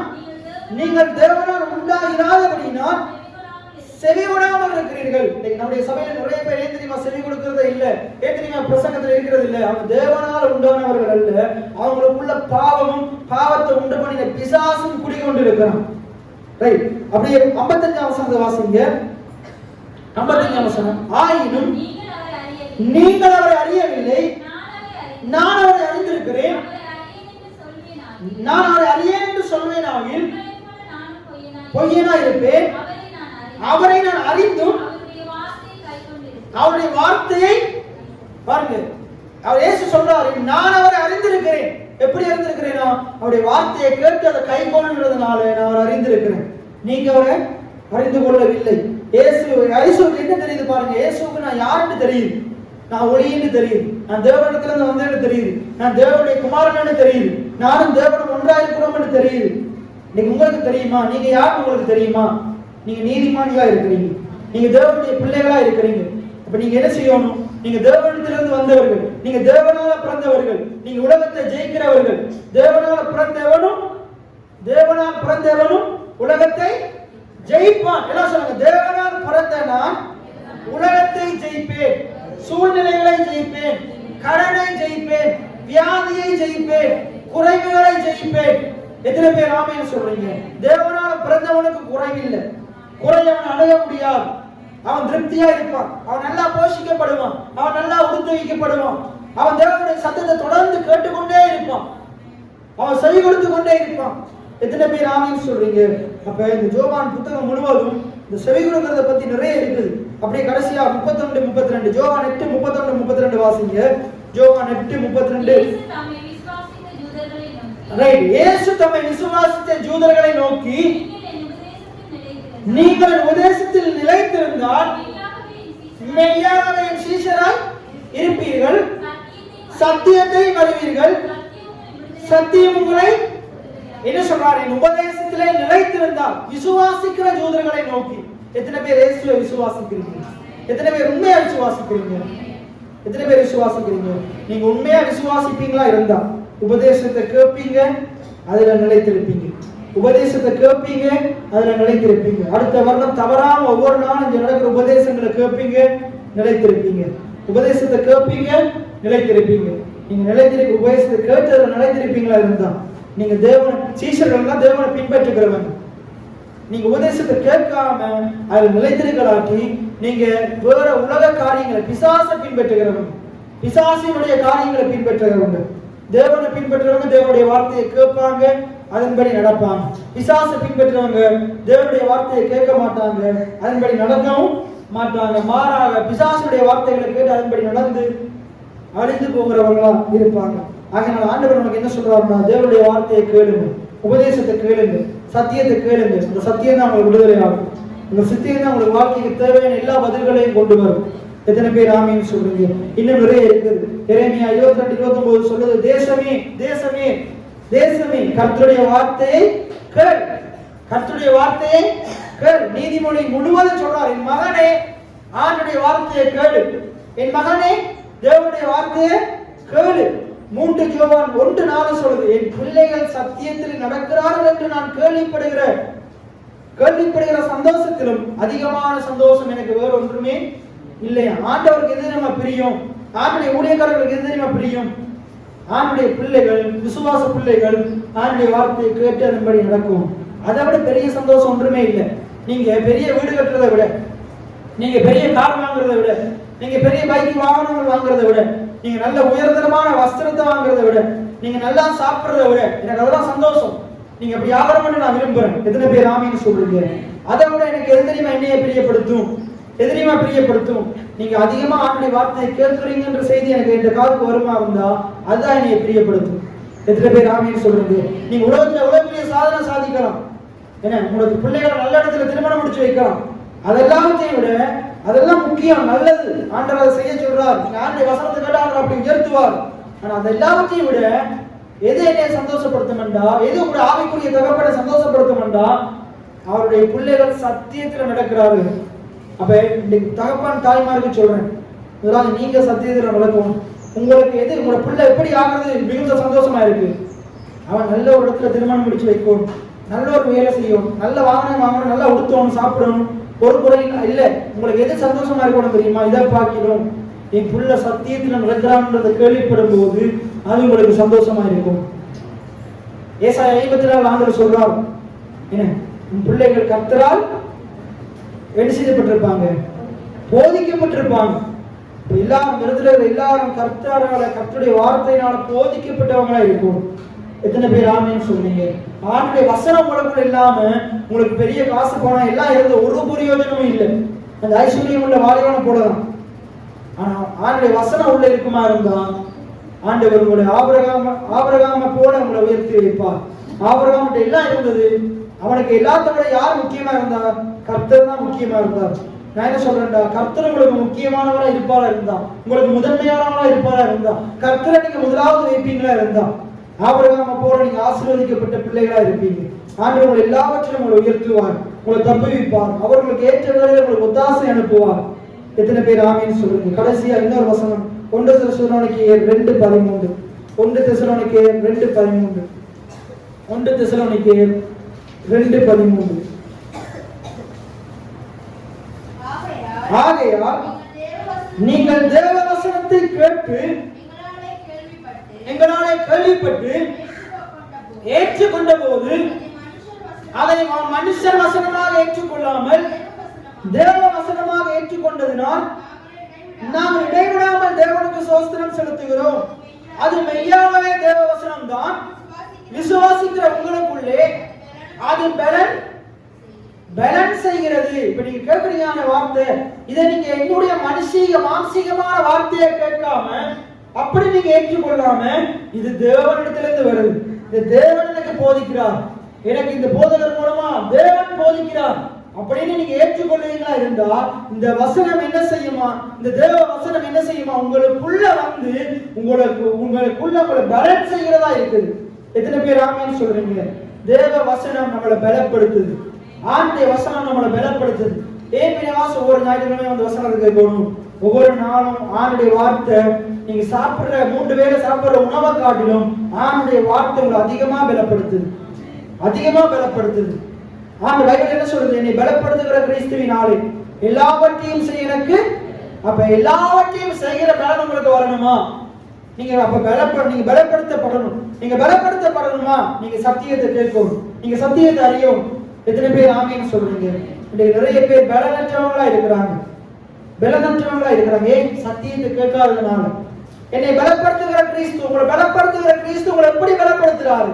சத்தியத்தின் மூலமா பலப்படுத்துறாரு. உங்களை சுகமாக்குகிற கிறிஸ்து தேவன் உங்களை எப்படி சுகமாக்குறாரு? அவர் தமது வசனத்தை அனுப்பி சுகமாக்குறார். உங்களோட தேவைகளை சந்திக்கிற ஆண்டவர் எப்படி உங்களோட தேவைகளை சந்திக்கிறார்? வசனத்தை அனுப்பி தேவைகளை சந்திக்கிறார். உங்களை போஷிக்கிற ஆண்டவர் எப்படி உங்களை போஷிக்கிறார்? வசனத்தை அனுப்பி போஷிக்கிறார். உங்களை திருப்தியாக்குகிற ஆண்டவர் எப்படி உங்களை திருப்தியாக்குகிறார்? வசனத்தை அனுப்பி திருப்தியாக்குகிறார். உங்களை தலைநிமிர பண்ணுகிற ஆண்டவர் வெட்கப்படவிடாம எப்படி தலைநிமிர பண்றாரு? வசனத்தின் மூலமா தலைநிமிர பண்றார். இப்ப இன்னைக்கு பார்த்த எல்லாமே என்னது? போஷிக்கிறாரு, திருப்தியாக்குகிறாரு, தலைநிமிர பண்றாரு, வெட்கப்படுத்த விடமாட்டாரு, சத்துருக்களுக்கு முன்பாக உயர்த்தி வைக்கிறாரு. எப்படி இதெல்லாம் நடக்குது? எப்படி குணமாக்குகிறாரு? எப்படி வெற்றியை தர்றாரு? எப்படி சமாதானத்தை தர்றாரு? எப்படி சந்தோஷத்தை தர்றாரு? எல்லாம் இந்த வேத வசனத்தின் மூலமா நடக்குது. இந்த வேத வசனத்தை கேட்கிற மனுஷன் பாக்கியவான். இந்த வேதத்தின் மேல பிரியமா இருக்கிற மனுஷன் பாக்கியவான். இந்த வேத வசனத்துக்கு பயந்து நடக்கிற மனுஷன் பாக்கியவான். இந்த வேத புத்தகத்தை சுமக்கிற மனுஷனை ஆண்டவர் முதிர் வயது வரைக்கும் சுமப்பார்.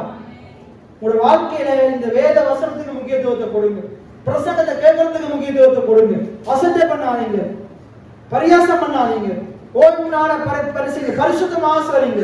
வசனத்தை கேட்கிற பிள்ளைகளாக ஞாயிற்றுக்கிழமை போதனை கேட்கறதுக்கு ஒரு நேரத்தை செலவழிங்க.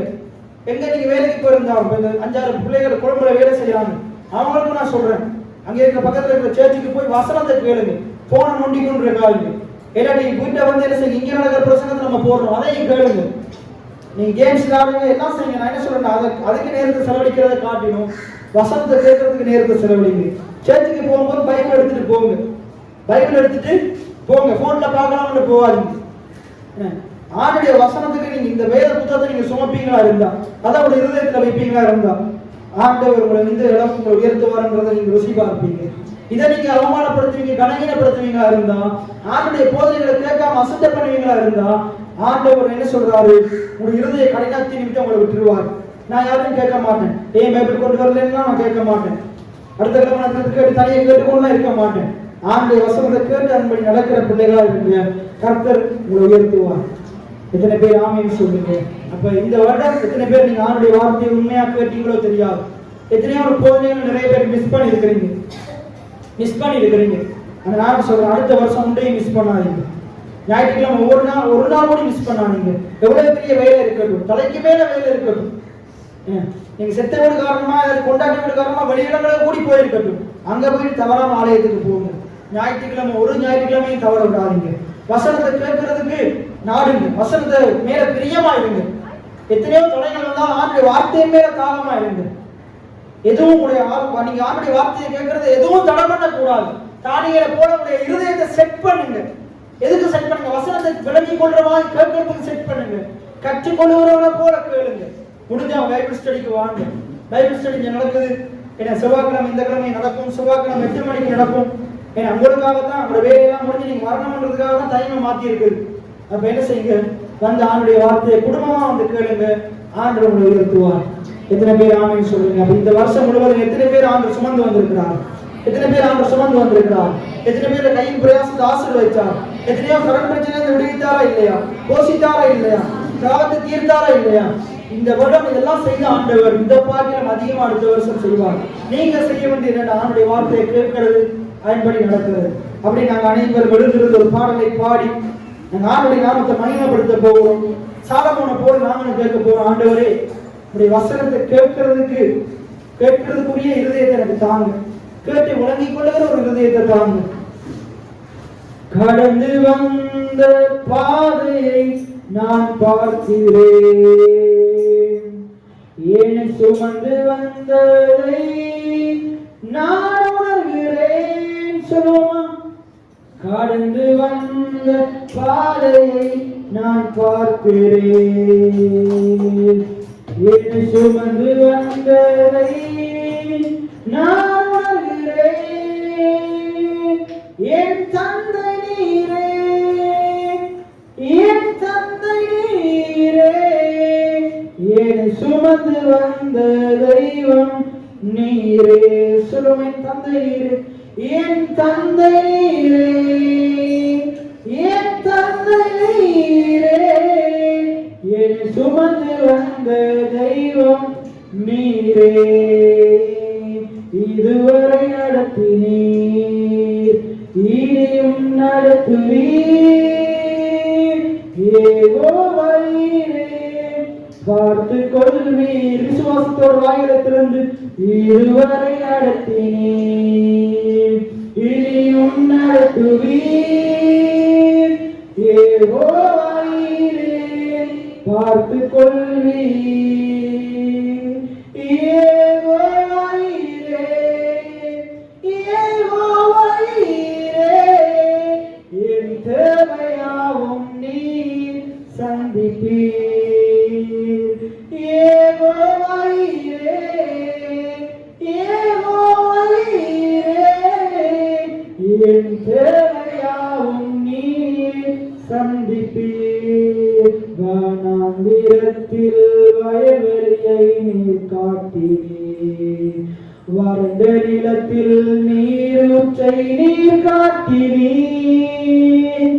வனாந்திரத்தில் வயல்வெளியை நீர் காட்டினீர், வறண்ட நிலத்தில் நீரூற்றை நீர் காட்டினீர். சர்வவல்லவரே, சர்வவல்லவரே, என் வாழ்வில் என்றும் போதுமானவரே. சர்வவல்லவரே, சர்வவல்லவரே, என் வாழ்வில் என்றும் போதுமானவரே. இதுவரை நடத்தினீர், இனியும் நடத்துவீர். யெகோவாவே, பார்த்து கொள்வீர். இதுவரை நடத்தினீர், இனியும் நடத்துவீர்.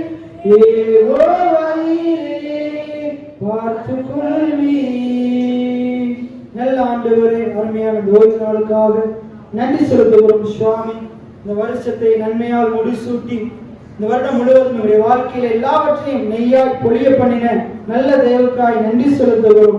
அப்பா, எத்தனையோ சூழ்நிலைகள் மத்தியிலும் என் கர்த்தர் எங்களுக்கு நல்லவராய் இருந்து எங்களை இம்மட்டமாய் நடத்தி வந்த பாதைகளை நினைத்து பார்க்கிறோம் ஆண்டவரே.